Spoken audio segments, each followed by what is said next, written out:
Humans kompaniyasi bilan bog'liq mojaro hali hanuz yakuniga yetgani yo'q. Orada bo'lib o'tgan ma'lum muddatli tanaffusdan so'ng jarayonlar yana boshlandi.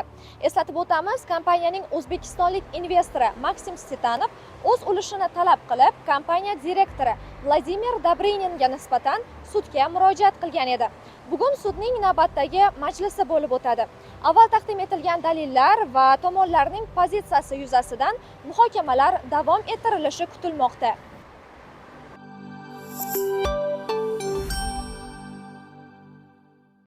Mana bugun shuni guvohi bo'ldinglar. Соглашение olib keldik. Добрынин bilan o'sha Maksim Stetanov o'rtasida olib kelgan соглашение olib keldik. O'sha соглашениеni fikrini yozib kelishyaptiki, ya'ni buni ekspertiza qilish kerak emas, ekspertizaga tushmaydi. Ekspertizaga bu O'zbekiston Respublikasi Suleymanova akasiyasi bu nusxa asosida ekspertiza qilmas ekan, lekin biron bir joyida yozmayaptiki, значит, bu соглашение men birinchi marta ko'rishim degan jumla yo'q. Bu соглашение hech qachon bo'lmagan, hech qachon tuzmaganmiz degan vajh keltirishmayapti. Faqatgina o'sha Suleymanova qilishi mumkin yoki qilishi mumkin emas degan, ya'ni sudga kelgan nima uchun kelamiz sudga? Biz da'volarni berdik, vajlarimizni berdik. Vajlarimizni bergandan keyin narigi taraf to'xta. Mana hujjat bor, bu vajhga qo'shilmayman. Bu javobgarni va javobgar vakillarini o'zlarini xohlasa sudga keladigan, xohlasa sud tomonidan topshirib berilgan korxonaga tegishli bo'lgan palon hujjatlarni olib kelganlar. O'sha hujjatlarni olib kelmasligi, o'zlarini mana shu tutishi, men o'ylaymanki, o'sha sud tomonidan yaratilib bergan sharoit deb o'ylayman. Avvalgi majlislardan guvohi bo'lyapmizki, jarayonlarda faqat da'vogar tomonidan advokat va vakillar ishtirok etmoqda. Javobgar tomon esa ba'zan keladi, ba'zan esa yo'q. Da'vogar tomon bu holatni yon bosish deb baholadi va sudyaga nisbatan raddiya tayinlanishi talab qilindi. Keyingi majlisda bu masala ko'rib chiqiladi. Bugungi sud majlisida sud ko'rish jarayonida sudga nisbatan atvod e'lon qilindi. Atvod e'lon qilishga sabab shundan iboratki, sudni boshlanishidan shu kungacha sud tomonidan javobgarni vakillari va javobgari sudga kelmasligi yoki bo'lmasam sudga xohlasa kelishadi, xohlasa kelmaydi. Ya'ni o'zini buni tutishi, men o'ylaymanki, shu sud tomonidan yaratilib bergan sharoit deb o'ylayman. Shuningdek, O'zbekiston Respublikasi Fuqarolik protsessual kodeksi bo'yicha muddat o'rnatilgan, uni bilamiz. Lekin jahon tajribasidan kelib chiqadigan bo'lsak, mana Dubayda sudlashamiz, boshqa davlatlarda sudlashamiz degan, bitta ishi 4 yilda ko'radi, bitta ishi 2 yilda, bitta ishi 6 oyda. Bu nimadan kelib chiqadi? Bundan kelib chiqadiki, ishni mazmuni, qiyinchiligi, ishtirok etayotgan taraflar nechtaligidan kelib chiqib, shu chet elda shu sudyalar o'tirib shoshmasdan ko'rib chiqadi. Bizda endi shu holat yaxshi tarafi ham, yomon tarafi ham bor. Yaxshi tarafi shu sudlar tez ko'rib chiqishadi, qaror chiqarishadi.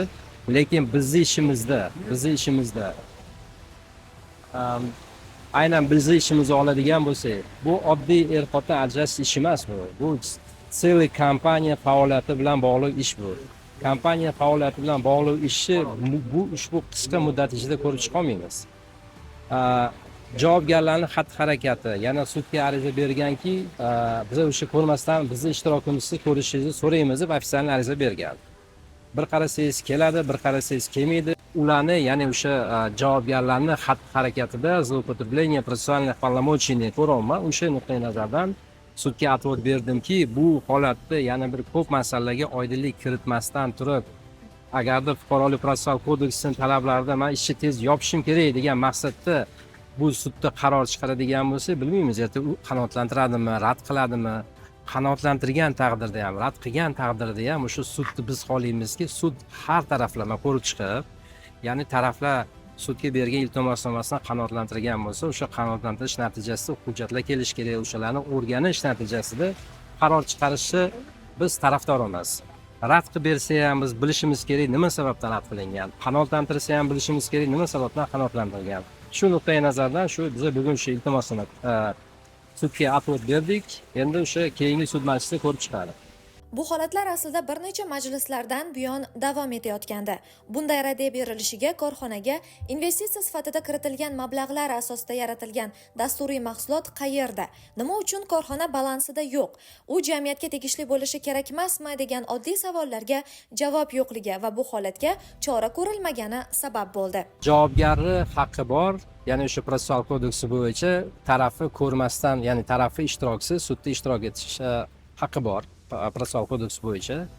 Lekin siz ko'rib turibsizku, sudga kelib biz vajni ko'targanimizdan keyin tegishli hujjatlarga oddiy misol so'rayapmiz, oddiy savol beryapmiz. Mana biza Humans kompaniyaga tegishli programmniy produktni egalik qilishni so'rayapmiz. O'sha programmniy produkt sud ko'rib chiqish davomida shunga amin bo'ldiki, biron bir korxonani balansi hujjatlarida u programmniy produkt yo'q. U yo'q bo'lgandan keyin biz qidirishni boshladik, topdik, programmniy produkt bor, lekin egasi kimda? Egasi kimda degan oddiy savol beryapmiz. Yana bu savolni javobgarga savol beryapmiz. Javobgar aytish kerakki, manda yoki bo'lmasam Ivanovda, Petrovda degan javobni berish kerak. Mana sudda ko'rasizlar-ku. Wrode Humans kompaniyasi bor, xizmat ko'rsatyapti, lekin asosiy programmniy produkt, ya'ni investorlar tomonidan tikilgan investitsiya o'sha programmniy produktni ishlab chiqarishga ketgan. O'sha programmniy produkt hozir qayerda? Nima uchun balansda yo'q? Nima uchun korxonani balansda yo'q u programmniy produkt? Likvidatsionni upravляющийni отчетini olib keldi. Likvidatsionni upravляющийni отчетini ko'radigan bo'lsangiz, u yerda bino bor, ikkita mashina bor, boshqa hech narsa yo'q. U yerda qani u programmniy produkt? Programmniy produktni biz topdik-ku, mana Germaniyada o'sha programmniy produktni ishlatib, mana Sotuy kompaniyani ishlatib yuribdi. Biz topdik-ku u programmniy produktni. Nima uchun Dabringinda bo'lish kerak? Nima uchun korxonaga tegishli bo'lgan, ya'ni meni klientim investor sifatida kiritgan pul mablag'lari asosida yaratilgan programmniy produkt nima uchun Dabringinni shaxsan yoki bo'lmasam o'sha uni upravleniyasida bo'lish kerak? Nima uchun? Axir u jamiyatning mulki bo'lish kerak edi. Bizda investitsiya pul olayotganda, misol uchun o'sha jamiyatning mulki, jamiyatda o'sha jamiyat uchun yaratilgan programmniy produkt deb nima deydi, va'da berilgan. Undan tashqari biz sud majlisiga olib keldik, peripiskasini olib keldik. Peripiska har zamonda o'sha mani da'vogarga, ya'ni Maksim Sidanovga Vladimir Dobrinin tomonidan va uni Finans departament tomonidan bergan hujjatlariga asosan bizda programmniy produkt bor. Programmniy produktni narxi 12 million dollar deb konsolidированный отчет beryapti. Ya'ni nima bo'lyapti? Faoliyat davomida shu narsani tushundimki, peripiskani o'qiydigan bo'lsangiz, mana bizning отчетimiz, sizlar tikayotgan pulinglar hech qayerga ketmayapti. Sizlar tikayotgan pulinglar, ya'ni investitsiya qilgan pulinglarga programmniy produkt yaratdik, mana balansda turibdi degan отчет bergan. Отчетni hozir mana ko'taryapmiz, yo'q-ku programmniy produkti biron bir na Humans aksionerlik jamiyatida yoki bo'lmasa MCH'ni balansda u biron bir anaqani ko'rganimiz yo'q. Agar siz Humans ilovasini yuklamoqchi bo'lsangiz, uning egasi sifatida Humans License korxonasi ko'rsatilganini guvohi bo'lasiz. Vaholanki bu kompaniya faoliyati to'xtatilgan. Bundan tashqari, hozirgi kunda sud tomonidan chiqarilgan, ya'ni mera обещания iska bor. Ya'ni da'voni ta'minlash chorasi sifatida ajrim chiqarilgan. O'sha ajrim biza o'sha maqsad nima ediki, programmniy produkt bor, undan foydalanyapti.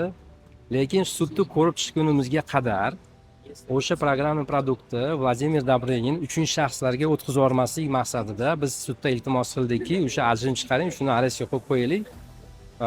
Sud qaror chiqarsa, shunga qarab keyin ish qilamiz. Endi shuni hozir Apple'ga yozdik. Ya'ni App Store'ga kiradigan bo'lsangiz, hozirgi kunda App Store'ga kirib, shuni telefonni olib App Store'ga kirib, Humans ilovasini yuklayman deydigan bo'lsangiz, Humans ilovasini egasi, ya'ni o'sha vладелец sifatida Humans License degan korxona turibdi. Humans License likvidatsiya bo'lgan. U korxona o'zi Singapurdan biz hujjat oldik. Yo'q, hozirgi kunda biz muzokara olib boryapmiz Google bilan, Amazon bilan, Apple bilan muzokara olib boryapmizki, Apple'ga ham shu masalani qo'ydikki, mana shu sudda ajrim chiqqan O'zbekiston hududida, ya'ni O'zbekiston sudi tomonidan ajrim chiqarilgan. O'sha ajrimni, o'sha ijrosini ta'minlashni so'rab biz Apple'ga murojaat qildik. Apple boshida yana bizda o'sha ikki taraflama shartnoma yo'q, bajarmayman dedi, lekin biz masalani qo'ydikki, Apple platformasiga bir nima deydi, ilova yuklamoqchi bo'lsangiz, uning talabi bor uni. Ya'ni o'sha kim egasi, agarda o'sha userlar, ya'ni o'sha foydalanuvchilar tomonidan qandaydir savol chiqadigan bo'lsa, kimga murojaat qiladi degan korxona egasi deganda o'sha asosiy talablardan bittasi. Yana u yerda hozir Humans License degan korxona turibdi, lekin Humans License hozirgi kunda likvidatsiya bo'lib ketgan. Singapurdan tegishli tashkilotlardan shu vipiska oldik, vipiskani ko'radigan bo'lsa likvidatsiya bo'lib ketgan. Ya'ni hozirgi kunda mani tushunishim bo'yicha Dabrenin biron marta sudga kelib, mana shu da'vo rejimdan men qo'shilmayman, 1, 2, 3 degan sabablar yoki uni vakillari tomonidan hech qanaqa bir vajji ko'rganimiz yo'q ular tarafdan.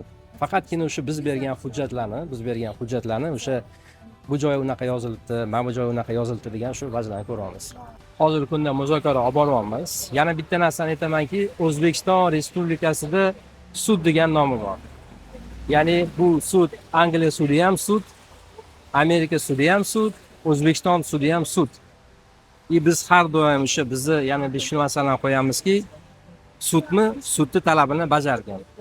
Ya'ni hozir men Google oladigan bo'lsak, Google O'zbekistonda vakolatxona ochmagandi. Google O'zbekistonda o'zini o'sha nima deydi, prisutsiz qilmasligi mumkin.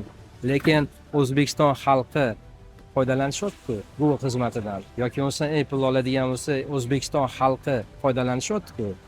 Endi pul olishga kelganda O'zbekiston fuqarolaridan Google bor, Apple bordi, lekin sudni, ya'ni shu O'zbekiston fuqarolari yashaydigan joydan sudni nomidan bir ajin chiqarganda, yo biz kechirasizlar, biz boshqa davlatdanmiz biz o'sha sizlarning davlatinglar bilan bizni davlatlar o'rtasidagi o'sha BIT yoki bo'lmasa MLAB degan hujjatlar bor. O'sha двухсторонние соглашениялар yo'q bo'lgani uchun O'zbekiston sudining qarorini bajarmaymiz degan vajni keltirishgan. Lekin biz uni xalqaro yuridik firma sifatida biz unga qarshimiz. O'sha yuqorida keltirgan misolni keltiryapmizki, O'zbekiston hududida bormisizlar? Borsizlar. O'zbekiston hududidagi fuqarolarga xizmat ko'rsatyapsizlarmi? Ko'rsatilyapti. Endi O'zbekistondan kelib chiqqan sud qarorini ham sizlar bajarishingiz shart degan ma'noda, ya'ni o'sha hozirgi kunda muzokara olib borilyapti. Javobgarning vakili vaziyat yuzasidan intervyu berishdan bosh tortdi. Lekin suhbat davomida bu safargi majlis so'nggisi bo'lishi mumkinligini aytgandi. Da'vogar advokati Sherzodbek Abdulkasimov rais javoblaridan kelib chiqib, sud hali davom etishini ta'kidladi. Protsessual kodeksi bo'yicha keyingi sud majlisida biz bergan отводni rais ko'rib chiqadi. Ko'rib chiqish natijasida agarda biz keltirgan vajlar FPK talablariga javob beradigan bo'lsa, arizamiz qanoatlantiradi. Agarda FPK talablariga javob to'g'ri kelmaydigan bo'lsa, unda arizani qanoatlantirishdan, ya'ni o'sha отводni qanoatlantirishdan rad qiladi.